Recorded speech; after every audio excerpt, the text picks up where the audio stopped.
আজকের ভিডিওটা প্রত্যেকটা লয়ারদের উদ্দেশ্যে। প্রতিনিয়ত দেখা যাচ্ছে ধর্ষণ হচ্ছে, ধর্ষণের পক্ষেও একজন লয়ার দাঁড়াচ্ছেন এবং যে ধর্ষিতা হচ্ছে তার পক্ষেও একজন লয়ার দাঁড়াচ্ছেন। কিন্তু ধর্ষকের পক্ষে যে লয়ারগুলো দাঁড়াচ্ছেন তাদের উদ্দেশ্যে আজকের এই ভিডিও। বলবো কি ভাই, আপনার কি মা নেই, আপনার কি বোন নেই, আপনার কি সন্তান নেই, আপনার কি স্ত্রী নেই? যদি থাকেই তাহলে কোন জ্ঞানে, শুধু টাকার লোভে? সি, ধিক্কার যায় আপনাদের মতো লয়ারদের যারা ধর্ষকের পক্ষ হয়ে লয়ারে দাঁড়ান।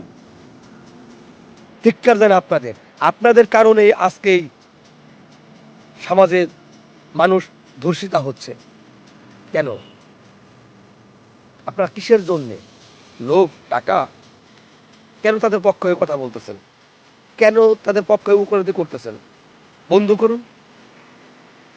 দেখেন মানুষ কতটা সচেতন হয়, এই ধর্ষণ কতটা বন্ধ হয়।